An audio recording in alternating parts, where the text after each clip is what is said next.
हम लोग कर रहे थे कोनिक सेक्शंस। कोनिक सेक्शंस की अब तक रोहित जी 2 ही क्लास हुई है बस, और आप इतने वक्त से दोनों में गायब थे, है ना? तो शांतिपूर्वक बैठे रहो, वरना तो एक छापड़ और पड़ जाएगा, फिर बीमार हो जाएगा तू। ठीक है ना? कोनिक सेक्शन की हम 2 क्लास हो चुकी थी, 3 एक्सरसाइज कर चुके थे, और आज हम लोग करेंगे हाइपरबोला। तो 2 एक्सरसाइज जो हमने क्लास करी है उन 2 क्लासेस में, एक तो सर्कल हो गया था, एक पैराबोला हो गया था, और एक एलिप्स हो गया था। आज है 4th टॉपिक, यानी कि हाइपरबोला का नंबर। तो मैंने पिछली क्लास में भी आपसे कहा था कि इलिप्स और हाइपरबोला में ज्यादा अंतर नहीं है। जिस किसी ने इलिप्स के सारे फॉर्मूलाज याद कर लिए होंगे, वो आज हाइपरबोला को बड़े मजे में कर लेगा और उसे कोई खासा तकलीफ भी नहीं होगी। ठीक है? लेकिन जिन बच्चों ने आज आने से पहले पिछली क्लास की वीडियो नहीं देखी, जो पिछली क्लास में छुट्टी पर थे, जैसे कि रोहित हो गया, और छुट्टी पे कौन था पिछली क्लास में? रिया हो गई, बस ये 2 ही थे अभी। ठीक है, आप दोनों ने टाइम निकाला वो देखने का? नहीं निकाला? ठीक है, तो रोहित जी तैयार रहिए, भूकंप के झटके लगेंगे आपको अभी। रिया जी आपको समझ में आ जाएगा, उम्मीद है। इलिप्स देख लेते इलिप्स की वीडियो? ठीक है, तो हाइपरबोला आपको समझ में आ जाएगा फिर।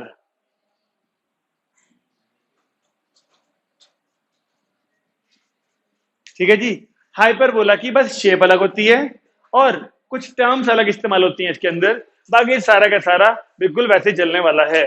सबसे पहले हम लिखते हैं इसकी equation, x square upon a square minus का y square upon b square बराबर 1। देखिए, बस इलिप्स में यहाँ पे प्लस हुआ करता था और इसमें माइनस होता है। तो बताओगे इस माइनस के यहाँ होने से हम ऐसा कौन सा फायदा इलिप्स में उठा लेते थे जहां नहीं उठा सकते? ए और बी वाला जो स्वैप करते थे हम, वर्टिकल वाले में हम बोलते थे ना वाई के नीचे वाली वैल्यू को ए मान लेते थे, ऐसा नहीं हो पाएगा अब, क्योंकि माइनस आ गया ना। तब तो प्लस था, तो किसी वैल्यू कहीं कर दो किसी को कहीं कर दो, फर्क नहीं पड़ता था। अब नहीं हो पाएगा ऐसा काम। लेकिन कुछ और तरीके हैं हमारे पास अभी करने के लिए। तो पहले हम एक्स स्क्वायर इसकी वो बनाते हैं, फिगर कैसी होती है। ठीक है, देखिए,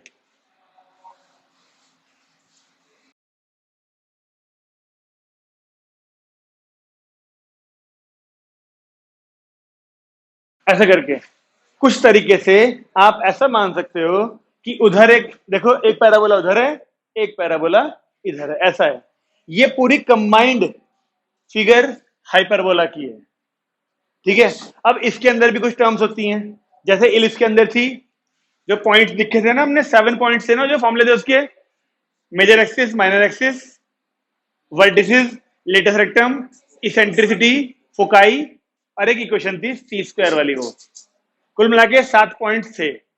ऐसे ही 7 पॉइंट्स इसके अंदर भी हैं, लेकिन अंतर यह है कि मेजर एक्सिस माइनर एक्सिस की वैल्यू तो यहां पर भी वही होती है, लेकिन नाम बदल जाता है। जैसे देखें, क्योंकि ये वाली जो एक्सिस है जिसपे वर्टेक्स लाई कर रहा होगा, इलिप्स के अंदर तो ऊपर नीचे भी होते थे वर्टिसेस, इधर भी होते थे, लेकिन मैंने आपसे कहा था कौन से वाले लिखने होते हैं? जिसपे मेजर एक्सिस पे होते हैं, जो मतलब यानी इस पे फोकाई होती है, वही वाले वर्टिसेस लिखने होते हैं। अब यहां पर तो देखो 2 ही दिखेंगे बस, ये दूसरे वाले दिखते ही नहीं है इसमें हाइपरबोला में। ठीक है, क्योंकि इसमें कोई छोटी एक्सिस और बड़ी एक्सिस नहीं है, इसलिए नाम मेजर एक्सिस और माइनर एक्सिस नहीं होता इसमें। इसमें 2 नाम होते हैं,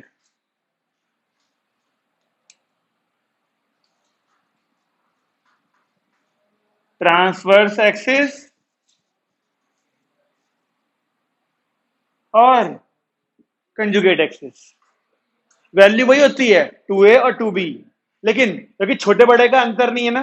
देखो, इलिप्स के अंदर आपको साफ चल रहा था पता कि जो ऐसे ओवल शेप थी, तो ये बड़ी वाली एक्सिस होती है, इसको 2a बोलते थे मेजर एक्सिस, छोटी वाली को माइनर एक्सिस बोलते थे। दोनों एक्सिस दिख रही होती थी वहां पर। यहां पर दोनों एक्सिस नहीं, हमें केवल ये वाला हिस्सा दिख रहा है। अब जब दिखी एक हिस्सा रहा है, तो हम इसे कंपेयर कैसे करेंगे कि ये छोटा है दूसरे वाले से या बड़ा है? इसलिए यहां पर मेजर और माइनर शब्द का इस्तेमाल नहीं होता, ट्रांसवर्स एक्सिस और कंजुगेट एक्सिस का इस्तेमाल होता है। ओके, एक है ट्रांसवर्स और एक है कंजुगेट। वैल्यू फिर से वही आएगी, 2a एंड 2b। ठीक है, देखो एक्स एक्सिस पे क्या है, फिर से ए है ना, एक्स एक्सिस के नीचे क्या है? ए, तो वर्टिसेस तो ये दोनों आएंगे, ये वाले। ये क्या बन जाएगा? a, 0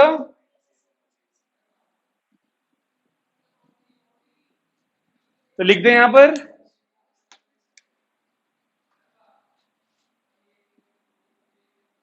वर्टिसेस हो गए हमारे प्लस माइनस ए कॉमा 0। ओके, ठीक है। अच्छा जी, अब फोकाई इस वाले कर्व के अंदर होना चाहिए ना। देखो जैसे ये वाली डिस्टेंस है ना, ये वाली, ये 2a, इस वर्टेक्स से इस वाले वर्टेक्स के बीच में, इलिप्स के अंदर भी तो जो दो वर्टेक्स हुआ करते थे हॉरिजॉन्टल वाले में, उन दोनों के बीच के डिस्टेंस को 2a बोलते थे। यहां पर भी तो वही चीज है। ये हो गई डिस्टेंस हमारी 2a, ये सेंटर ऑफ हाइपरबोला कहलाएगा। इधर वाली भी a होगी, इधर वाली भी a होगी, तो ये हो गया पहला वर्टेक्स, ये दूसरा वर्टेक्स। तो इसके एक अंदर इस जगह पे कहीं फिक्स्ड पॉइंट f1 ले लेते हैं, और यहां पे कहीं फिक्स्ड पॉइंट f2 ले लेते हैं, जिन्हें क्या बोलते हैं, फोकाई। दो हो गए ना फोकाई, और फोकाई यहां पर भी वही होंगे, प्लस माइनस सी कॉमा 0। तो सी को ढूंढने के लिए फिर से एक रिलेशन होना चाहिए। इलिप्स में क्या था वो relation, b square equal to a square minus b square. अब थोड़ा कंफ्यूजन हो सकता है आपको, क्योंकि जो इसका रिलेशन है वो ए स्क्वायर प्लस बी स्क्वायर है। बस कंफ्यूजन हो सकता है ना, कि किस में माइनस है और किस में प्लस है। तो किसी एक को ध्यान रख लेना, चाहे तो इलिप्स वाला याद रख लेना, चाहे तो हाइपर वाला उल्टा हो जाएगा अपने आप ही फिर। ठीक है ना, जो यहाँ पर ए और बी मिलेंगे हमें, उनको यहाँ पुट करेंगे, फिर उसके हिसाब से सी मिलेगा, और इस सी के हिसाब से फोकाई मिलेंगे। तो अब क्या यहां पर ऐसे लिख दूं, 2c, यहां से लेके यहां तक की डिस्टेंस, दोनों फोकाई के बीच की डिस्टेंस को 2c तो कहा जाएगा। तो ये वाला क्या आएगा, c कॉमा 0, और ये माइनस सी कॉमा 0। क्या रह गया, डायरेक्ट्रिक्स तो इलिप्स में भी नहीं पढ़ी थी हमने। एल रह गया और ई रह गया। एल की वैल्यू उसमें क्या होती थी, 2b² अपॉन ए, यहां भी वही है 2b² बाई ए। और क्या रह गया, इसेंट्रिसिटी, वहां पर क्या होती थी वैल्यू, यहां भी वही है, कोई अंतर नहीं है। तो कितनी वैल्यूज सेम रही हैं, 1 2 3 4 5 और 6। एक ही तो बदला रिलेशन, बस ये फैक्ट सारा तो वही है, ट्रांसवर्स और कंजुगेट। तो ट्रांसवर्स तो हो गई 2a, जिसपे फोकाई होंगे, ये वाला हिस्सा होगा ट्रांसवर्स एक्सिस, है ना। अब कॉन्जुगेट एक्सिस देखो, पार्थ ने बिल्कुल सही बात पूछी। कॉन्जुगेट, जैसे हमने ट्रांसवर्स के आगे 2a लिखा और मैंने यहाँ 2a दिखा भी दिया, तो दोनों वर्टेक्स के बीच में आप 2a दिखा सकते हो कि ये है हिस्सा भाई। अब लेकिन क्योंकि हमने वर्टिसेस तो केवल a वाले लिखे थे, 2b कैसे दिखाएं, 2b इसके ऊपर होना चाहिए ना, वो हम दिखा नहीं सकते। वो हम दिखा नहीं सकते क्यों, क्योंकि ये कहीं ना बंद नहीं हो रही ना ऐसे करके फिगर गोल, तो हमें यही नहीं चल रहा पता कि यहाँ पर इंटरसेक्शन पॉइंट कहाँ है। लेकिन फिर भी एक रफ एस्टिमेट लगाने का तरीका है हमारे पास। देखिए, जैसे ऐसे करके बनेगा हाइपरबोला, है ना। मैं 2b बता रहा हूं, 2b कैसे चलेगा बता, जो एनसीईआरटी में उन्होंने बताया है हमें पता लगाने का तरीका। ये क्या करते हैं, एक लाइन ओरिजिन से छू के ऐसे ऐसे निकालते हैं, ओके। ऐसे ही एक और लाइन यहां से ऐसे निकलती है, ठीक है। अब जिस जगह पर ये इसके आमने सामने आई होगी ना, यहां ऐसे ही कहीं यहां पर ऐसे करके बीच में, इस पूरे हिस्से को 2b बोलते हैं लोग, लेकिन बस उसमें दिखा नहीं सकते। एनसीईआरटी कितने लोगों के पास है अभी, है ना। हाँ, तो जरा आप लोग हाइपरबोला खोलें, और उसमें पेज नंबर है हमारा 256, 256 है पुराने वाली में। उसमें आपको ये वाली फिगर मिली जो मैंने दिखाई बना के, देखो क्रॉस में, आप देखो ओरिजिन से बनाई ना लाइनें इसने दो, क्रॉस में कट करती हुई लाइनें बनाई ना इसने दो। अब उसके हिसाब से इसने 2a और 2b दिखा रखे हैं। देखो अब ये कुछ पता नहीं चल रहा फिगर में देख के कि जो b उसने बनाया है यहाँ पर वो कितना ऊपर है, बस एक रफ एस्टिमेट है। एक रफ एस्टिमेट ये है कि b इतना ऊपर होगा इतना नीचे, इसीलिए आप किसी भी क्वेश्चन में b को नाप के दिखा नहीं सकते फिगर में। a को तो दिखाएंगे क्योंकि ये तो पता है इन दोनों के बीच की डिस्टेंस होती है 2a, तो a तो मिल जाएगा। 2b को लोकेट नहीं कर सकते, बस पता है 2b कॉन्जुगेट एक्सिस यानी इस पे होगा, ओके। तो क्या फिर से 1 2 3 4 5 6 7 पॉइंट हो गए, बी निकालने को भले आ जाए, दिखाने को नहीं आएगा ना, ठीक है ना। अच्छा जी, अब इसके बाद अगर हम बात करें वर्टिकल वाले केस की, वर्टिकल वाले केस की बात करें तो उसकी इक्वेशन देख के पता कैसे चलेगा। उसमें इसमें तो बोल दिया मैंने, एक्स के नीचे वाली वैल्यू बड़ी होती है तो हॉरिजॉन्टल पे होता है, मतलब वो मेजर एक्सिस। वाई के नीचे वाली वैल्यू बड़ी होती है तो वर्टिकल वाले पे होती है मेजर एक्सिस। लेकिन हाइपरबोला में कैसे चलेगा पता, आपको इक्वेशन कुछ भी दे दे, पहले वाली वैल्यू आप ए ही मानेंगे। जैसे देखो, दो एग्जांपल लिखता हूं, ठीक है। देखो, एक लिखा x square upon 16 minus y square बराबर 9, ये मिल गई मान लो इक्वेशन, है मैच करती हुई। तो ए की वैल्यू क्या आएगी यहां से 4 और बी की वैल्यू 3। तो ये अब इसको ए मानेंगे हम, पहले वाली वैल्यू को, पहले वाली ए को हम हमेशा पहले ही मानेंगे। अगर मैं बदल दूं इक्वेशन, ऐसे लिख दूं, देख रहे हो ना, वाई प्लस का हो गया नहीं हो गया, वाई प्लस का होगा तो कंफर्मेशन मिलेगी कि वर्टिकल वाला है। इस बार देखा एग्जांपल, जरा देखो एग्जांपल के थ्रू समझते हैं वर्टिकल वाले को। इसको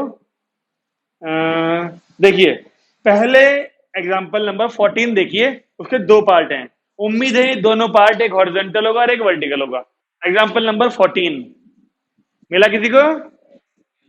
पहली इक्वेशन में ऐसे वाली इक्वेशन है, एक्स स्क्वायर अपॉन 9 है और वाई स्क्वायर अपॉन 16 है। अब देखो, मैं फिर एक बार तुमसे ये बात बोलना चाह रहा हूं, क्योंकि मैंने तुमसे कहा कि फिगर को देख के पता नहीं चलेगा मेजर एक्सिस माइनर एक्सिस के बारे में, इसलिए इक्वेशन को देख के भी अंदाजा मत लगाना कि एक्स के नीचे वाली वैल्यू बड़ी है कि वाई के नीचे वाली वैल्यू बड़ी है, क्योंकि मेजर माइनर का तो रोल ही नहीं है इसके अंदर कुछ। तो छोटे बड़ी वाला कॉन्सेप्ट जो है वो केवल इलिप्स के अंदर है। इलिप्स में छोटे बड़े से चलता है पता, ऐसा है या फिर ऐसा है। लेकिन हाइपरबोला में कैसे चलेगा पता, पॉजिटिव वैल्यू देख के, अगर एक्स पहले है तो हॉरिजॉन्टल है, अगर वाई पहले है तो वर्टिकल है। देखो एग्जांपल, एग्जांपल नंबर 14 में पहले पार्ट में एक्स पॉजिटिव दिख रहा है आपको, तो ये कौन सा होना चाहिए, हॉरिजॉन्टल वाला होना चाहिए। अब हॉरिजॉन्टल वाले के हिसाब से आंसर चेक करो एक बार, ये वाले सारी चीजें हैं कि नहीं है, बाद में जीरो है कि नहीं है। देखो उसमें पहले वाले के सॉल्यूशन में जो वर्टिसेस, हाँ जाओ, पहले वाले के वर्टिसेस और फोकाई निकाल के दिखाए होंगे उसने, देखो उनमें बाद में जीरो लिखा है कि नहीं लिखा उसने, दिख रहा है।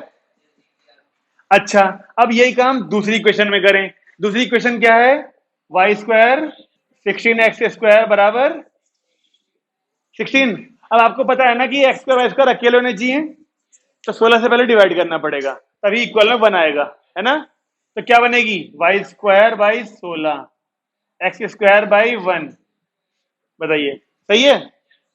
तो अब y वाली चीज आपको प्लस की मिल गई नहीं मिल गई, तो ये क्या हो गया, वर्टिकल। अब वर्टिकल के हिसाब से मैं फिर कह रहा हूं, चाहे हॉरिजॉन्टल हो चाहे वर्टिकल हो, ये पहले वाली वैल्यू को आप a ही लेंगे, तो उससे ट्रांसफर एक्सिस की वैल्यू 2a मिल जाएगी, कॉन्जुगेट 2b हो जाएगा। वर्टिसेस कैसे बदलेंगे इस बार, 0 प्लस माइनस हो जाएगा, ये वाली वैल्यू यहाँ, ये यहाँ, क्योंकि वर्टिकल होगा ना इस बार। वर्टिकल कैसे बनेगा, देखो ऐसा बनेगा ना, तो क्योंकि y एक्सिस पे है वर्टिसेस, तो एक यहाँ आएगा एक यहाँ आएगा, तो 0 प्लस माइनस ये हो जाएगा। फोकाई भी 0 प्लस माइनस ये हो जाएंगे। c की वैल्यू में कोई अंतर नहीं आएगा, l की वैल्यू में कोई अंतर नहीं आएगा, e की वैल्यू में कोई अंतर नहीं आएगा। लेकिन लेकिन लेकिन लेकिन मुझे तुमने ये नहीं बताया, e एक चीज रह गई यहाँ पे, बताओ क्या, e के बारे में एक चीज नहीं पूछी तुमने,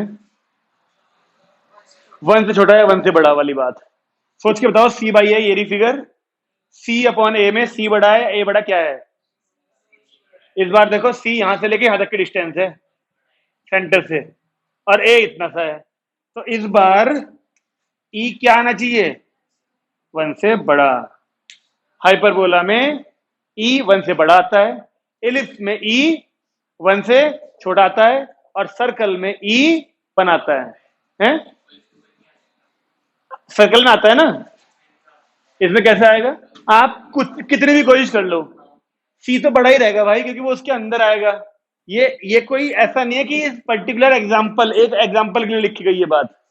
ये हाइपरबोला जब जब आएगा तो इसेंट्रिसिटी हमेशा 1 से बड़ा ही आएगा। तो ये तीनों एमसीक्यू बन सकते हैं, आप लोग ध्यान रखना। इसेंट्रिसिटी हाइपरबोला में 1 से बड़ी, इलिप्स में 1 से छोटी, और सर्कल में इक्वल टू 1 होती है। बताइए। तो अब मुझे अपने आप ये बात सोच के बताओ कि जिन बच्चों ने इलिप्स पिछली क्लास में पढ़ा था और घर पे क्वेश्चन करे थे, उनके लिए इसमें कितने चेंजेस हैं? बस एक सी का रिलेशन चेंज है और थोड़ी सी फिगर में अंतर है बस, और तो कुछ भी अंतर नहीं है। ठीक है ना? भले ही एलिप्स को समझने में हमें थोड़ी देर लगी थी, लेकिन हाइपरबोला को तो मुझे लगता मुझे देर लगी होगी समझने में। तुरंत हो गया ना ये? तो अगर हमारे पास पिछली क्लास में कुछ 15 मिनट भी बचे होते तो हम इस टॉपिक को पिछली क्लास में कवर करते हैं और फिर एक एक्सरसाइज और होमवर्क देते हैं। चलिए, इसकी या इस वाले की जीरो कम हो जाएगी बस। मैंने कहा ना ये वाली वैल्यू बदलेगी, तो यानी ए पहले ही रहेगा। ए के पहले रहने से कोई अंतर नहीं आया किसी चीज के अंदर। अभी क्वेश्चन करते हैं ना। देखो भाई, ओए, एग्जाम्पल नंबर 14 ही करें 15 करें? चलो यहां मिटाते हैं इसको मिटा दूं इसको।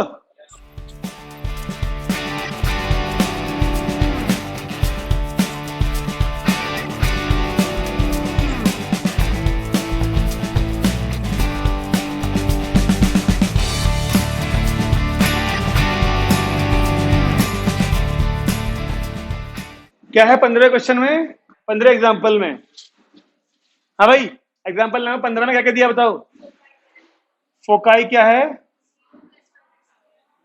प्लस माइनस, और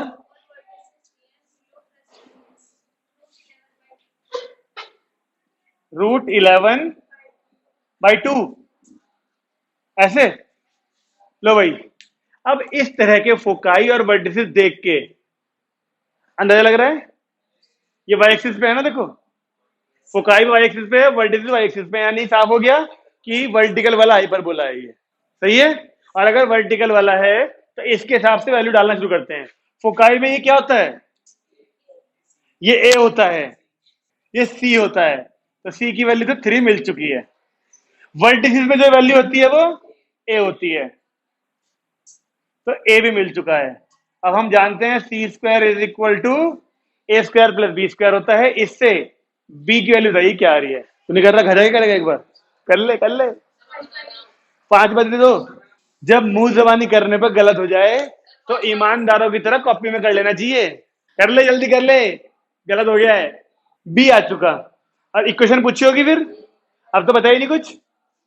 अब मुझे सोच के बताओ, अपनी सोच के बताओ, इक्वेशन में किस तरह की होगी इक्वेशन इसकी? वर्टिकल, वाई स्क्वायर पहले आना चाहिए, तो आंसर आएगा हमारा क्या?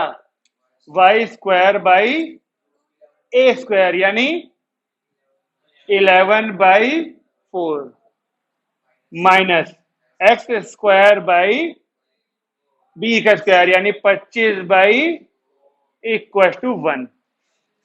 ये आंसर होना चाहिए। अब तुम चाहो तो वैसे ठीक ही है। देखो किस तरह के छोड़ा आंसर उसने। अजय भाई साहब कुछ और नहीं करा, बस एलसीएम ले आया, घबराओ मत। कौन सी कहां से आई? आसान है ना? एलिप्स करने के बाद हाइपरबोला टफ नहीं लगता, ऐसा मैं सोचता हूं। चलो एक और है जिसकी सोच मेरे से मिल रही है। ये वाला 4, ये वाला तो पूछा नहीं तूने। वाई स्क्वायर के अपॉन में आता है ए स्क्वायर, इसका स्क्वायर, यानी 11/4। तो ये 11 और बाई 4 नीचे तो लिखेंगे नहीं हम। ठीक है, अगला एग्जाम्पल पढ़ो। रिया मैडम समझ में आ रहा है कुछ? अब देख लो रोहित ना, रोहित पिछले एक हफ्ते से गायब है, लेकिन मजाल है ये जो इसे समझ ना आ रहा हो। रोहित को सब आता है, बस एलिप्स मत पूछना। एलिप्स पिछली क्लास का था ना वो। हाइपरबोला में कुछ भी पूछ लो रोहित से, तुरंत डाल देगा तुरंत। अब रोहित से पूछो 25 और 11 का एलसीएम क्या है, वो भले ना बताया। वो एल की वैल्यू कितनी है? ये है एग्जाम्पल नंबर 16। एल दे दिया हमको 36 और फोकाई। अब फिर से जीरो कमा वाले आ गए, यानी फिर से वर्टिकल वाला केस है। ठीक है ना? चलिए बस दो ही चीजें ना, तो फोकाई के हिसाब से सी होना चाहिए, ये सी मिल गया हमको। और एल के हिसाब से 2b² a की वैल्यू मिल गई 36, यानी कि b का स्क्वायर, ये तो कट गया 18 बार, b का स्क्वायर बराबर आ गया 18a। क्या ये दोनों काफी नहीं है आपको इस रिलेशन के साथ ए और बी ढूंढने के लिए? भाई सी स्क्वायर की वैल्यू डाल देंगे 144, ए स्क्वायर ऐसे छोड़ दो और बी स्क्वायर की जगह पर 18 है। एक क्वालिटी इक्वेशन नहीं बन जाएगी ए में? बताओ जल्दी से फिर ए की वैल्यू सॉल्व करके। क्या किसी से क्वालिटी इक्वेशन नहीं बन रही है, फैक्टर नहीं मिल रहे? और राइट अपने में क्यों नहीं करता? 6 और -24। भाई ए की वैल्यू 6 और माइनस का 24 बताई जा रही है, लेकिन जब तक कोई बच्चा कंफर्मेशन नहीं बताएगा इस पे, तब तक विश्वास नहीं कर सकते एक बच्चे के बताने पर। क्या कोई है जो चिराग की बताई हुई वैल्यू को गलत साबित कर सके? बुक में देख के बोला तूने माइनस का 6 प्लस का 24 आ रहा है, तो गलत है आपका, क्योंकि यहाँ दो बच्चों का मैच कर चुका है और तीसरा किताब वाले का ही मैच कर गया है। ओके, ए की दो वैल्यू आ चुकी, अब क्या करेंगे फिर? अब ए की दो वैल्यू आने का क्या मतलब है? एक बार ए की वैल्यू 6 लोगे और फिर बी ढूंढोगे। अब ए की वैल्यू डालो यहां पर, 18 6 कितना होता है? तो बी स्क्वायर की वैल्यू अगर 108 आएगी, वैसे हमें बी स्क्वायर ही चाहिए होता है ना, ठीक है जी, तो यहां से बी स्क्वायर लिख लेते हैं 108। और अगर एक बार ए की वैल्यू को माइनस का 24 लिया जाए, तब बी स्क्वायर क्या आएगा? देखो जरा, देखो ए की वैल्यू, यहां देखो, जब आपने ए की वैल्यू माइनस जब आपने ए की वैल्यू माइनस के 24 ली, तो बी स्क्वायर की वैल्यू नेगेटिव आ रही है। ए की वैल्यू नेगेटिव आने से बी स्क्वायर भी नेगेटिव आ रहा है, और किसी भी चीज का स्क्वायर नेगेटिव नहीं होता जब तक कि वो रियल नंबर होंगे। इसलिए वैसे आया कितना था माइनस का? 432। अब क्रॉस लगा देते हैं, क्योंकि तो स्क्वायर नेगेटिव नहीं हो सकता, इसलिए केवल और केवल एक ये केस लेके चलना पड़ेगा जिसमें ए की वैल्यू 6 और बी की वैल्यू ये। तो आंसर, ये कौन से वाला हाइपरबोला है? वर्टिकल वाला। तो आंसर में पहले वाई स्क्वायर आना चाहिए, तो आंसर क्या आएगा लिखिए, अब बताइए पहले तो मुझे आंसर क्या आएगा पार्थ? आंसर क्या आएगा? बता भाई बता, संचित आंसर क्या आएगा उस वाले क्वेश्चन का? Y square upon 36 minus x square upon 108 is equal to 1। Sanchit महाराज पूछ रहे हैं आंसर कौन से वाले क्वेश्चन का? जैसे मैंने यहाँ पे 10-12 लिखे हो, सारे एक साथ चल रहे हो, कौन से वाले क्वेश्चन का? होश में रह ले, वो तो कहेगा ही भाई। तुमने बंदी सुना, जो कुएं का मेंढक होता है, कुएं का जो मेंढक होता है ना, मेंढक, वो कभी कुएं से बाहर नहीं आ पाता। बताओ क्यों? क्यों उसे कुएं का मेंढक क्यों कहा गया है? अनुभव नहीं है बाहर का इसलिए? नहीं, कुएं को जो जो जो मेंढक यदि कोशिश करते हैं बाहर निकलने की वो, लेकिन जो कुएं के अंदर है ना, वो उसकी टांग पकड़ के खींच लेते हैं भाई, वो बाहर निकलने नहीं देते किसी को। कुएं के अंदर जो मेंढक हैं, उन्हें कुएं के मेंढक इसीलिए कहा जाता है, कहावत फेमस है कुएं का मेंढक, है ना, क्योंकि वो जो इक्का दुक्का थोड़ा सा सोचता भी है ना बाहर निकलने की, तो बाकी सारे टांग पकड़े खींच लेते हैं उसकी भाई, उसे बाहर निकलने देते नहीं। तो अगर तुम में से कोई बच्चा अच्छा काम करने की कोशिश करेगा ना, तो जो बुरा बच्चा है वो उसकी टांग पकड़ के खींच लेगा। इसीलिए कहते हैं, इसीलिए कहते हैं कि जो हमारा हमारा फ्रेंड सर्कल होता है ना, हमें बनाता भी वही है और हमें बिगाड़ता भी वही है। मैंने एक जगह पर एक एक कोटेशन पढ़ी थी, कोटेशन देखो, इधर लिखता हूं, समझ में आए तो बताना।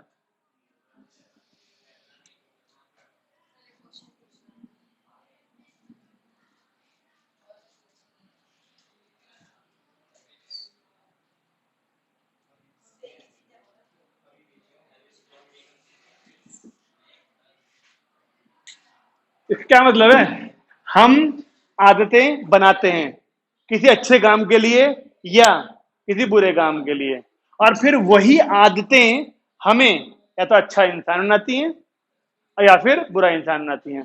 अगर अच्छी आदतें बनाओगे तो ऑब्वियसली अच्छे इंसान बनोगे, अगर आदतें बुरी बनाओगे तो ऑब्वियसली इंसान भी बुरे ही बनोगे। एक छोटे से वाक्य में बहुत बड़ी बात है, अगर ध्यान रख पाओ पार्थ बाबू तो ठीक है, अन्यथा तैयार रहो कुएं के मेंढक बनने के लिए। उसने एक कुर्सी आगे करने की कोशिश करी और तूने डायलॉग सुनाया उसे, बस यही बात हो गई। सुन लिया मैंने भाई, सुन लिया था। कह रहा मैंने कुछ नहीं कहा, मैंने कुछ नहीं कहा, जरा सी कुर्सी खिसकाई और वो कह रहा बस यही बात हो गई। तो अगर अगर तुम्हें एक अच्छा इंसान बनना है तो उसके लिए तुम्हें आदतें अच्छी बनानी पड़ेंगी, ठीक है ना। और अगर तुम्हें अच्छा स्टूडेंट बनना है, अच्छा से मतलब होनहार स्टूडेंट बनना है, तो तुम्हें इस 3 से 5 वाले टाइम पे एक तो होमवर्क करके आना होगा और नींद को त्याग के आना होगा। क्योंकि कुछ बच्चे, खास तौर पे हमारे संचित महाराज और हमारी रिया मैडम, ठीक है ना, इन दोनों के तो बिल्कुल बगल में रहती है नींद। हल्का सा लापरवाही आए इन्हें और तुरंत सर पानी पी के आ जाए। तो तुम दोनों जरा होश में रहो, ठीक है ना, इस बात पे ध्यान रखो। अगर तुम्हें लगता है कि तुम नींद पे कंट्रोल नहीं कर पाते यहां पर आके, तो तुम मेरे से कह दिया करो कि सर हमें अलाउ करिए कि हम खड़े होके पढ़ लें। नहीं आएगी नींद, फिर गारंटी है। खड़े होके भी नींद आती है तो फिर यानी कि चक्कर आने वाले हैं और बेहोश होने वाले हो तुम। सुनाई थी ना कहानी उस लड़की की मैंने। अच्छा, इसे लिख रहा था, कॉपी में मत लिखियो। मतलब कॉपी भी इसके पास है, किताब भी इसके पास है, लिखा कहाँ है, हाथ पे। ये एग्जाम्पल नंबर 16 था, 17 पढ़िए, देखिए क्या बोला उसके अंदर। अगर तुम्हें लगता है कि वो हो जाएगा तो हम उसे बोर्ड पे नहीं करेंगे, फिर 17 है ही नहीं, सीधा एक्सरसाइज आ गई। तो एक्सरसाइज में देखिए, अच्छा जी, एक्सरसाइज में देखो फिर से 3-4 क्वेश्चन वैसे होंगे। इक्वेशन दे रखी है, इक्वेशन दे रखी होंगी और आपसे वही एक्सिस एक्सिस कह रहा हूँ, वर्टिसिस, ट्रांसवर्स कंजुगेट एक्सिस और लेटेस्ट सेक्टम, ये सब वैल्यू पूछी होगी 4-5 क्वेश्चन में तो शुरू के। आपको क्या लगता है जो हर एक्सरसाइज में शुरू के 4 क्वेश्चन में इक्वेशन दे रखी होती हैं, उसके बाद के क्वेश्चन में लैंग्वेज वाले क्वेश्चन होते हैं, ये शुरू के 5 क्वेश्चन इतने सारे एक साथ क्यों दिए होते हैं एक ही तरह के? प्रैक्टिस करने के लिए, ताकि आपको फॉर्मूले याद हो जाए बस, ठीक है ना। तो मुझे बताओ देख के, क्या कोई क्वेश्चन ऐसा लग रहा है जो नहीं होगा तुमसे? भाई रोहित भाई साहब कह रहे हैं 15वां क्वेश्चन है ना, और आप लोगों के हिसाब से भी वो पूछने वाला है कि नहीं? इससे मत सोच, इससे मत टेंशन ले कि रूट में देख, पहले दिया उसमें फोकाई। फोकाई का मतलब वो वैल्यू दे रखी है, वो क्या चीज है, सी। सी मिल गया। फिर कह रहा है पासिंग थ्रू 2,3। पासिंग थ्रू 2,3 का मतलब वो 2,3 सॉल्यूशन हो गए हाइपरबोला के, तो इक्वेशन में पुट कर देंगे एक्स और वाई की जगह पर। ओके, एक्स और वाई की जगह पुट करने से एक इक्वेशन आएगी जो कि ए स्क्वायर और बी स्क्वायर की फॉर्म में होगी। एक इक्वेशन हमें पता है, x a square y a b square वाली, सी स्क्वायर वाली जो है, उन दोनों इक्वेशन को सॉल्व करके आप ए स्क्वायर और बी स्क्वायर की वैल्यू ढूंढ सकते हैं। या फिर ए और बी की ढूंढोगे, ए स्क्वायर और बी स्क्वायर की ढूंढनी है, क्योंकि फॉर्मूले में बेटे तो खतरे में भाई साहब, वही वो पता नहीं क्या एक्टिविटी कर रहा है और ये मजे में देख देख के हंसे जा रहा उसे। उनने सुन भी ली बात, इनने नहीं सुनी। लेकिन बताइए जरा संचित, कैसे होगा सॉल्व ये 15 कैसे होगा सॉल्व? ए और बी ना, ठीक है, फिर ए और बी दे दिया, ए और बी दे दिया हमें, यानी हमें कुछ करने की जरूरत ही नहीं है, सीधे इक्वेशन में पुट करते हैं और आंसर आ गया। एक्स वाई दे रखा है, अच्छा ठीक है, फिर क्या करना चाहिए? एक्स वाई की वैल्यू, उससे क्या होगा? ठंडा ले आऊं क्या? तुझे दवाई चाहिए, तेरे पर नींद हावी हो रही है। एक बार और बता दूं या ये बोल सर एक बार और बताऊं? चलिए मिसलेनियस का पहला एग्जांपल पढ़ते हैं, मैं नहीं बताऊंगा दोबारा से, उससे पूछ जिससे बातें कर रहा था, इशारे कर रहा था इसे, तभी तो कह रहा हूं पार्थ से पूछ। पहला एग्जांपल पढ़ते हैं मिसलेनियस का, ठीक है। अब देखो एक बात पक्की है, आप वही चाह रहा है, एक बात पक्की है कि जितने आसान क्वेश्चन शुरू की 4 एक्सरसाइज में थे, उतना आसान एक भी क्वेश्चन मिसलेनियस के एग्जांपल में या फिर एक्सरसाइज में नहीं है। आप ये मान लो कि अभी तक हमने जितने भी क्वेश्चन करे, अभी तक हमने 4 एक्सरसाइज में जितने भी क्वेश्चन करे, वो केवल और केवल प्योर मैथमेटिक्स थी। लेकिन जो अब क्वेश्चन आएंगे वो सारे के सारे हैं अप्लाइड मैथ। अप्लाइड यानी कि एप्लीकेशन है। एप्लीकेशन मतलब प्रैक्टिकल लाइफ में कहां कहां चीजें काम आती हैं, वो हमने पढ़ा, circle, ellipse, parabola and hyperbola. ये 4 चीजें प्रैक्टिकल लाइफ में कहां अप्लाई होती हैं, वो होता है एप्लीकेशन, ठीक है ना। अब जो हम जितने भी क्वेश्चन पढ़ने वाले हैं, जितने भी क्वेश्चन पढ़ने वाले हैं, तुम सीधे यही पढ़ोगे कि वो बोल देगा कि एक वो है ब्रिज जो कि पैराबोलिक शेप में है, ठीक है ना। पैराबोलिक शेप का मतलब पैराबोला। ठीक है। किसी ने कभी राम झूला लक्ष्मण झूला देखा है ऋषिकेश में? देखा है? लगता है कि वो इस शेप में है जो टॉपिक पढ़े हमने। यस। राम झूला लक्ष्मण झूला के ऊपर जिस रोड पे हम चलते हैं, है ना, आपने कभी ध्यान दिया कि वो रोड ऐसे पैरेलल चलती है, पैरेलल। उस रोड के इस तरफ भी पिलर लगे हैं ऊंचे, इस रोड के इधर भी स्टार्टिंग में पिलर लगे हैं। तो जो अगर मैं सामने से देखूं, एक पिलर यहां पर है ऊंचा सा, हम ऐसे जाते हैं ऐसे इसके रोड के ऊपर से, और एक पिलर यहां पर है ऊंचा सा, और मतलब दोनों साइड है, रोड के इस तरफ भी है, रोड के इस तरफ भी है, यहां पर भी दो पिलर है, इसके जस्ट पीछे एक है, ऐसे इसके पीछे एक होगा, और यहां से रस्सी बंधी हुई है ऐसे करके। ध्यान दिया कभी? इस रस्सी से ये ब्रिज ऐसे बंधे हुए हैं। आ रहा है ध्यान? अगर नहीं ध्यान आ रहा, अब फिर से देखना, जब भी देखोगे ना तुम, अब देखना, इस रस्सी से और रस्सियां निकली हुई हैं जितने इस ब्रिज को हैंगिंग कंडीशन में डाला हुआ है, तभी तो हिलता है चलते हुए। आई बात समझ में? तो ये है ना, देखो parabolic shape, application of parabola कह सकते हैं ना इसको, ब्रिज को। ये क्वेश्चन अभी एक्सरसाइज में आने वाले हैं हमारे सामने, लेकिन इससे पहले जो क्वेश्चन हमें करने हैं वो है एग्जाम्पल में। देखो पैराबोलिक मिरर वाला एग्जाम्पल है सबसे पहले, एग्जाम्पल नंबर 17, पैराबोलिक मिरर। ठीक है, पढ़िए उसको एक बार।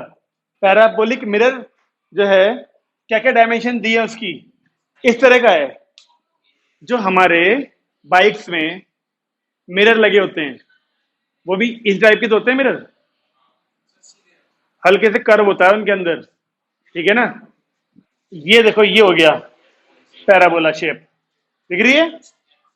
तो हमें गिवन क्या क्या है? 5। तो अगर हम यहां पर कहीं ऐसे करके बनाए सेंटर, देखो, तो एक तरह का राइट पैराबोला हो गया ना, देखो। और यहां पे कहीं फोकस दिया है, हमें ये पता कैसे चलेगा देख के? क्या क्वेश्चन में बोला है सीन फिगर? हाँ, फिगर दे रखी है। ठीक है, तो फोकस तो फिर दिख ही रहा है आपको कितना है।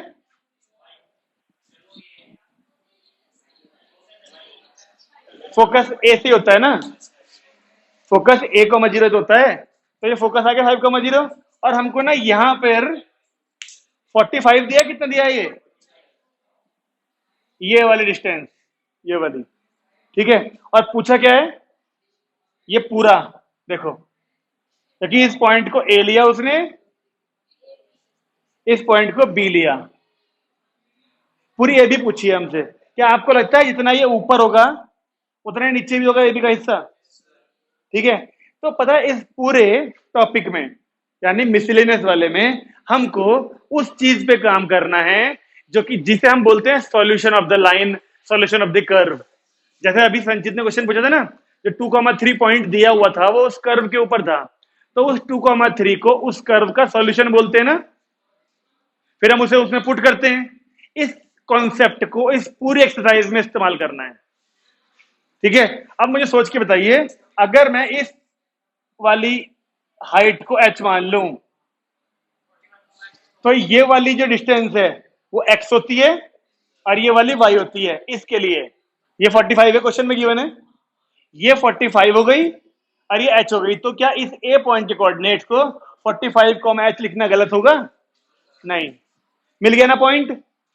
बस मैंने कहा ना, इस पूरे एक्सरसाइज में हम बार बार कर्व के ऊपर के पॉइंट ढूंढेंगे और उसे कर्व के इक्वेशन में पुट करने की कोशिश करेंगे। तो हमें पता है कौन सा पैराबोला है ये, यानी x² = 4ay। यस, यस, भूल गई, y² = 4ax होता है राइट पैराबोला। क्या कह रहे, होता होगा? तो बोले क्यों नहीं जब मैंने x² = 4ay लिखा? अच्छा, बोल ही रहा था, अच्छा ठीक है, थोड़ा स्लो चल रहा था प्रोसेसर है। y², हाँ, = 4ax है। अब इस कर्व के ऊपर ही ए पॉइंट आई कर रहा है, नहीं कर रहा? तो यहां लिखे since A 45, h lie on curve, therefore x की जगह पे हो सकता है 45 फुट, और y की जगह पे हो सकता है h का स्क्वायर, और a हमें पहले से दे रखा है 5। ये रहा फोकस। तो h स्क्वायर इक्वल टू क्या हुआ, 5 4 जा 20, 45 टू जा 90, और ये 900। तो h की वैल्यू क्या 30 आ गई। तो इसलिए ए बी कितना आएगा, ए बी डबल ही दिया देखो h का, यानी कि 60। क्या आप इस ए बी को एल बोलेंगे, लेटेस्ट रेक्टम? दो बच्चे बोल सकते हैं एल। बिल्कुल, शायद नहीं, पक्का ही। वो एल जो होता है वो फोकस से जाता है, और ये फोकस से नहीं जा रहा। अगर इसको एल बोलना होता तो यहां पर होती लाइन एक, ठीक है। हर सीधी लाइन लेटेस्ट रेक्टम नहीं होती, ठीक है भाई जी। हाँ, आगे बढ़े। ए बी की वैल्यू पूछी थी, वो निकल गई। अब इसी के बेस पे हम एक्सरसाइज का पहला क्वेश्चन कर पाएंगे। इस एक्सरसाइज की, मतलब इस चैप्टर की शुरू की 4 एक्सरसाइज अलग कर दो, तब भी लास्ट वाली अकेली भारी है, क्योंकि उन शुरू के 4 में तो फॉर्मूले के अलावा कुछ है ही नहीं। बस फॉर्मूले वैल्यू पुट करते रहो, आंसर पाते रहो। और ये मिसलेनियस में गिन के शायद 3 या 4 एग्जाम्पल हैं और 7 या 8 क्वेश्चन है बस, तब भी ये भारी पड़ती है। ओके, हटाएं। अगला एग्जांपल देखें, पढ़ो। क्या अगला एग्जांपल में लिखा है, देखो, सी इन फिगर। क्या क्वेश्चन की लाइनों में लिखा है सी इन फिगर? तो मत देखो सॉल्यूशन में फिगर की तरफ को, केवल क्वेश्चन पढ़ो। फिर जितना ज्यादा आप देखोगे उसे, उतना आप कम सोच पाओगे। फिर आगे नाम देखो पैराबोला का, यानी पैराबोला का इस्तेमाल होना है फिर से इस क्वेश्चन में। जो ये क्वेश्चन है इसके अंदर लैंग्वेज इस्तेमाल हो रही है वो कुछ हद तक फिजिक्स वाली है। फिजिक्स में होते हैं ऐसे क्वेश्चन, एक बॉक्स रखा हुआ है, उस पर फोर्स लगा रहे हैं, वो बॉक्स इतने डिग्री एंगल पे उधर मूव कर रहा है, इतना मोमेंटम, इतना टॉर्क, और ये और वो। तो कुछ कुछ लैंग्वेज क्वेश्चन वाली जो है ना, इसमें फिजिक्स की है। तो इस क्वेश्चन की फिगर मैं बना के दिखाता हूं। देखो, देखिए, हमसे बोला a beam is supported at its and, है ना। तो अगर मैं आपसे बोलूं कि ये हो गई हमारी बीम, बीम होते हैं हमारे लोहे के सरिये टाइप के होते हैं जो डलते हैं घरों में, ठीक है ना। अब आपको तो मालूम है फ्लेक्सिबल होते हैं वो, खूब बड़े होते हैं वो। अब अगर मैं इतने बड़ा एक सरिया लोहे का, ये दिखने में छोटा है, 12 मीटर अपार्ट बोला था, कितना बोला था, 12 मीटर। 12 मीटर का अंदाजा लगा सकते हो, 1 मीटर होता है 100 सेंटीमीटर। तो ऐसे ऐसे 12 पार्ट, फिर तो काफी बड़ी रॉड हो जाएगी वो लोहे की, ठीक है ना। तो 12 मीटर लंबी जो आयरन की रॉड होगी हमारी, उसके बिल्कुल सेंटर में उसने हल्का सा वजन हैंग कर दिया। अब क्योंकि वो फ्लेक्सिबल होती है, तो जैसे आप बिल्कुल सेंटर में वजन लगाएंगे तो ऑटोमेटिकली ये ना कोई ऐसी शेप ले लेगी, हल्की सी नीचे से झुक जाएगी और ये चीज अंदर हो जाएगी। ये बीम थी, ठीक है।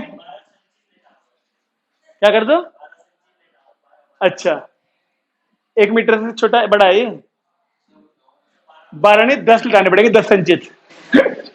अजय का लटा देगी, ठीक है, ज्यादा अंतर नहीं दोनों की हाइट में, ठीक है ना।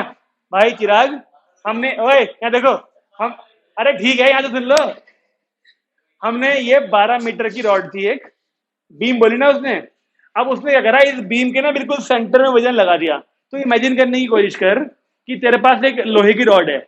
लोहे की रॉड जिम वाली नहीं होनी चाहिए, जिम वाली तो बहुत स्ट्रांग होती है, वो नहीं, जो सरिये डलते हैं सरिये। तूने घर बनते हुए देखा किसी का, उसमें जो पिलर वगैरह में सरिये बांधते हैं वो, तो उन सरियों में तू 12 मीटर का सरिया ले, एक इधर रोक दे, एक इधर रोक दे, और उसके जस्ट बीच में थोड़ा सा वजन बांध दे और धागे से लटका दे। थोड़ा सा वजन इतना नहीं होना चाहिए कि वो रॉड हिले ही ना, मतलब ऐसा कुछ 10 किलो 15 किलो वजन लटका दे उसमें, तो ऑटोमेटिकली जो रॉड बिल्कुल सीधी थी वो थोड़ी सी बीच में से झुकेगी, नहीं झुकेगी, और तेरे हिसाब से वो बिल्कुल केवल बीच में झुकेगी, यहां से सीधी रहेगी और यहां झुक जाए, ऐसा होगा, या फिर वो हल्का सा कर्व ले लेगी नीचे को। तो ये वही शेप तो बनाई, फिर बिल्कुल बीच में से सेंटर में डिफ्लेक्शन सबसे ज्यादा होगा। डिफ्लेक्शन तो कहेंगे इसे, इधर कम होगा, इधर कम होगा, ऊपर ज्यादा कम होता चला जाएगा। अब ये अपवर्ड पैराबोला की शेप बन गई, नहीं बन गई एक। तो अगर इसे अपवर्ड पैराबोला बनाना है तो हम इस जगह पर ऐसा करके बना लें, ओरिजिन अपवर्ड बन गया ना पूरा सही तरीके से। अब बताओ मुझे, ये उसने 12 मीटर दिया था, नहीं दिया था, बताओ। यहां से लेके यहां तक 12 था, इधर भी 6 होगा, इधर भी 6 होगा, ठीक है। अब मुझे बताओ, सेंटर में इसने वजन लगाया था, तो सेंटर में डिफ्लेक्शन यानी झुकाव सबसे ज्यादा होगा। कितना हुआ वो? 3 सेंटीमीटर। तो ये पूरा 3 सेंटीमीटर होना चाहिए ना? हाँ है ना? इस जगह पे वजन लगाया था, सबसे ज्यादा झुक गया यहां से, और वो झुका कितना? 3 सेंटीमीटर। तो ये पूरा 3 सेंटीमीटर चलना चाहिए सारा, है ना? तो मुझे सोच के इस पॉइंट के कोऑर्डिनेट बताओ। ए के ये 12 थी, तो 6 इधर 6 इधर, तो एक्स तो हो गया 6। देखिए ये सेंटीमीटर में था 3 और ये मीटर में था, तो उसे मीटर में कर लिया 3/100। हाँ है ना? एक एक कोऑर्डिनेट में कोई दिक्कत तो नहीं है। मैं फिर कह रहा हूं आपसे, हम इस पूरे एक्सरसाइज के अंदर ऑलमोस्ट हर क्वेश्चन के अंदर कोऑर्डिनेट्स का रोल अप्लाई करेंगे। चलिए एक बात तो ये हो गई। अब उसने बोला किसी एक एंड से, ये पूरा 12 था, तो इधर भी 6 होगा, इधर भी 6 होगा, ये ओरिजिन है ना, तो 6 है और फिर 3/100। ठीक है, मुझे बताओ सेंटर से कितनी दूर डिफ्लेक्शन पूछा है? क्या पूछा है उसने? 1 सेंटीमीटर। कितनी दूर होगा ना सेंटर से? यहां देखो, एक बार आप इसके पॉइंट्स मैं कैसे लिख रहा हूं वो समझ जाओगे तो सॉल्यूशन अपने आप कर सकते हो। इसलिए यहां देख लो, सेंटर से कितनी दूर डिफ्लेक्शन?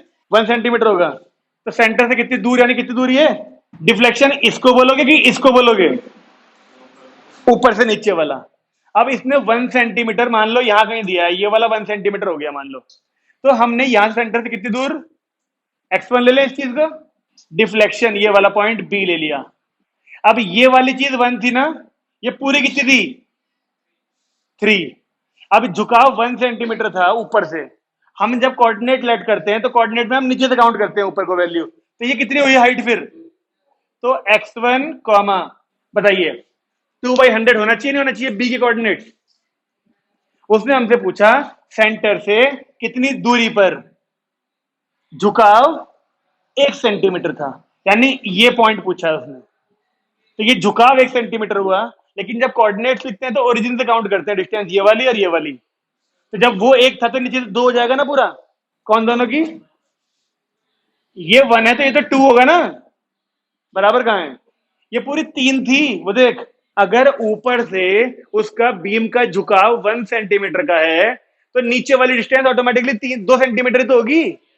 अब कोऑर्डिनेट्स हम यहां से नापेंगे ना, ये वाली और ये वाली नापेंगे तब तो लिखेंगे कोऑर्डिनेट, है ना? क्योंकि ये अपवर्ड पैराबोला है, तो इसकी क्वेश्चन क्या होनी चाहिए थी? आर कह रही इस बार नहीं बोलूंगी। x2 = 4ay होना चाहिए। अब तुम मुझे बताओ, हमारे पास 2 पॉइंट है ए और बी, तुम पहले कौन सा पॉइंट पुट करना चाहोगे? क्यों? यार तू आदमी है पजामा। ए। क्यों? ऐसे ही, क्योंकि उसकी दोनों वैल्यूज मालूम है। इसमें तो एक वैल्यू फाइंड करनी है, तो कैसे कर लेंगे पुट? पहले सोचने को कतई तैयार नहीं है इसमें, यानी इक्वेशन में आप पहले लिखिए ए, सिंस ए यानी कि 6,3/100 लाई ऑन कर्व, इसलिए पुट करिए यहां पर। अब बताइए ए की वैल्यू निकल रही है कुछ, इन दोनों को यहां पुट करने पर एक्स वाई की जगह पर ए पुट करने के लिए मिलेगा। देखो बताओ क्या आ रहा है? ए। संचित जी तुम्हारी हालत बहुत खराब है, कब से नहीं सोए हो तुम? ए की वैल्यू आरोही जी कह रही हैं 300 आ रही है, और आज सुबह तो स्कूल चला गया होगा, और स्कूल में तुझे बहुत सारे झंडे गाड़े होंगे आज हैं, मत जाता स्कूल भाई। ए की वैल्यू 300 आ गई। इस ए की वैल्यू 300 को अगर हम फर्स्ट इक्वेशन में पुट करें, पुट इन 1, तो x² = 1200y। सही है? ये असल मायने में उस जो बीम की इक्वेशन है, लेकिन हमें इक्वेशन थोड़ी पूछी थी उसने। हमसे क्या पूछा था? कोऑर्डिनेट्स में वो x1 पूछा हुआ है, सेंटर से कितनी दूर। तो अब हम ये पॉइंट पुट कर सकते हैं, क्योंकि बी भी तो इसी के ऊपर है। फिर लिखो since b x1, 2/100 lie on curve also, ये भी तो कर्व के ऊपर लाई कर रहा है। तो अब इन दोनों का पुट करिए और देखिए x1 की वैल्यू मिल जाएगी। करो पुट। क्या हुआ मधुर जी, कुछ परेशान लग रहे हो?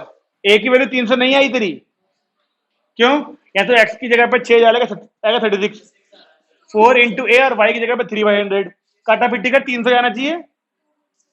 2√6, x1 की वैल्यू आई 2√6 मीटर, यानी कि सेंटर से 2√6 मीटर की दूरी पर बीम का जो झुकाव होगा वो 1 सेंटीमीटर रहा होगा। बताइए, आया समझ में कुछ क्वेश्चन? पूरी फिजिक्स चल रही है ना, फिजिक्स में न्यूमेरिकल ऐसे होते हैं ना, एप्लीकेशन वाले ज्यादा होते हैं फिजिक्स में। हाँ जी बोलिए, कैसा आया? तूने ये वाली दोनों वैल्यू इसी क्वेश्चन में पुट करी, एक्स की जगह पे आ गया x1 का स्क्वायर इक्वल टू 1200 इंटू 2/100, तो 24। अबे 24 आएगा यार, और 24 का जब स्क्वायर रूट निकालेंगे तो वो 2√6 लिखा जाएगा। वही कारण है आंखें दिख रही इसकी। नींद एक ऐसी चीज है जो सही वक्त पे ना ली जाए तो अगला दिन पूरा खराब कर देती है। एक रॉड रखी हुई है ना, कितनी बड़ी है? 9 सेंटी, बस। सेंटीमीटर है कि मीटर है? 15 सेंटीमीटर की एक रॉड रखी है, ठीक है। फिर क्या बोला? कोई एक पॉइंट है बी, पी कहां पर है? ये ए कॉमा बी दूरी पर होगा, डिस्टेंस है को साइड से। रोहित जी क्या कर रहे हैं आप? ये in such a way that the end point A, अच्छा, ये वाले पॉइंट को ए बोला गया है और ये वाले पॉइंट को बी बोला गया है ना। और फिर इसके कोऑर्डिनेट्स पता है क्या हमें? पी के हैं एक्स वाई, AP 6 है, अच्छा ये वाला 6 है, तो ये वाला 9 हो गया, ठीक है। अब हमसे क्या कहा उसने? इस P पॉइंट का लोकस प्रूव करिए कि वो इलिप्स होगा। लोकस के बारे में पहले भी बात कर चुका हूं आपसे। लोकस होता है पाथ, रास्ता, एक ऐसा रास्ता जिसको ये पॉइंट फॉलो कर रहा हो, ठीक है। अब मैं अगर आपसे कहूं एक्स कमा वाई मत मानो, इसको ए कमा बी मानो, क्योंकि एक्स कमा वाई तो जब इलिप्स की इक्वेशन निकलेगी उसमें भी आएगा एक्स वाई, तो इसलिए एक्स वाई मत मानो, कुछ और मानो इस पॉइंट को। हमने इस पॉइंट को ए कमा बी ले लिया। क्वेश्चन में कहीं भी लिखा है as shown in the figure, okay. Point P लिखा है और उस पॉइंट पी के कोऑर्डिनेट्स एक्स कमा वाई दिए हैं, फिर तो मजबूरी है एक्स कमा वाई लेना, ठीक है। तो हमें इस पॉइंट पी का लोकस इलिप्स प्रूव करना है। तो अगर हम यहां से और यहां से एक डाला परपेंडिकुलर यहां और एक डाला परपेंडिकुलर यहां, ऐसा कर दें और इस एंगल को थीटा लें, तो चेक करो अजय भट्ट जी, अगर ये थीटा है तो ये एंगल कितना होगा? क्यों? Corresponding angle. अब हमारे पास ये दो ट्रायंगल हैं, ठीक है। अब छोटे वाले ट्रायंगल में देखो जरा, ये ए, वो बी, ये पी तो हो गया था, एम एन ले लेते हैं, एम एन। हाँ भाई यहां देखो, इन ट्रायंगल छोटा वाला क्या है? P M A. आप मुझे बताइए पी एम ए में थीटा के हिसाब से कौन कौन सी साइड हमें पता है? थीटा के हिसाब से 6 क्या है? हाइपोटेन्यूज। थीटा के हिसाब से ये हाइपोटेन्यूज है, और ये एक्स कमा वाई में ये चीज कितनी होगी? ये पी पॉइंट जो एक्स कमा वाई है, तो ये कितना होगा? और ये होगा ना। तो इस ट्रायंगल में एक तो हाइपोटेन्यूज पता है थीटा के हिसाब से, और क्या पता है? Perpendicular y. मैं एक चीज को हाइपोटेन्यूज कह रहा हूं, दूसरे को वाई बोलोगे क्या? परपेंडिकुलर पता है। तो हाइपोटेन्यूज और परपेंडिकुलर रेशियो क्या कहलाता है? Sine theta. परपेंडिकुलर हो गया हमारा y/6, एक इक्वेशन। ऐसी अब ये वाला ट्रायंगल देखो ऊपर वाला, क्या नाम है? BNP। इस बार देखो थीटा के हिसाब से हमें कौन सी साइड पता है? देखो थीटा के हिसाब से कौन सी पता है? एक तो हाइपोटेन्यूज पता है और बेस पता है, क्योंकि ये साइड, ये जो एक्स है वो ये था, यानी ये भी एक्स होगा। तो इस बार क्या लेना चाहिए? Cos theta based upon hypotenuse. इन दोनों में कोई रिलेशन होता है क्या साइन थीटा कॉस थीटा में? और जी, sine square plus cos square equal to 1 भी तो होता है। तो साइन का स्क्वायर और प्लस कॉस का स्क्वायर करें, स्क्वायरिंग एड एडिंग कर दें, तो इसका स्क्वायर ऐड होकर क्या बन जाएगा उधर? 1, और इसका स्क्वायर आएगा तो प्लस, फिर इसका स्क्वायर भी करना पड़ेगा, और जो कि एक एलिप्स की इक्वेशन आ गई है। तो ये क्वेश्चन बहुत ही सिंपल है। हमने ये देखो एक्स कमा वाई यानी पी का लोकस पूछा था ना, पी का लोकस पूछा था ना उसने, और पी जो पॉइंट है वो एक्स कमा वाई में है, तो एक्स कमा वाई से तो आई है इक्वेशन। देखो एक्स और वाई से ही तो इक्वेशन आई है, तो जो भी इक्वेशन आएगी एक्स और वाई में, उसी को उसका लोकस बोलेंगे। अब इत्तेफाक से ये इक्वेशन होती है एलिप्स की, तो पी का लोकस क्या आया निकल के? अगर यहां पर इक्वेशन निकल के आती पैराबोला, तो हम पी का लोकस बोलते पैराबोला। सर्कल की इक्वेशन आती तो पी का लोकस सर्कल होता। मेन बात क्या है कि पी पॉइंट जो है वो एक्स वाई है कोऑर्डिनेट, और उसी एक्स वाई से तो बनी है इक्वेशन, इसलिए पता है कि उसी पी के लोकस है ये।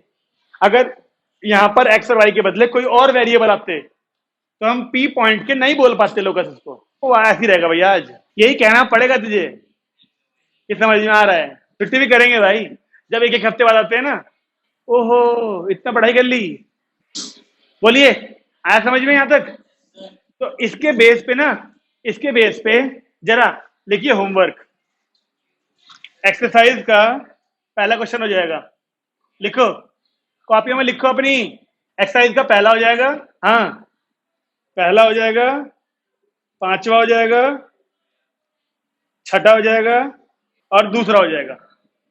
बस पहला, दूसरा, पांचवा, छठा, ये 4 क्वेश्चन ट्राई करने हैं आज सबको जाके। 10.4 भी है यहाँ, हाइपरबोला वाली भी तो करनी है। 11.4, सॉरी 10.4 नहीं, 11.4। तो अब परसों, आज वैसे भी फ्राइडे हो गया है, सैटरडे संडे, मंडे को होगी क्लास। मंडे को जिस बच्चे का होमवर्क पूरा नहीं हुआ वो मुझे आके जुम्बा, नींद, पढ़ाई, बीमारी, ये सब बहाने ना सुनाए, ठीक है? क्योंकि सुने नहीं जाएंगे कोई भी। बंद कर देते हैं क्लास, ठीक है?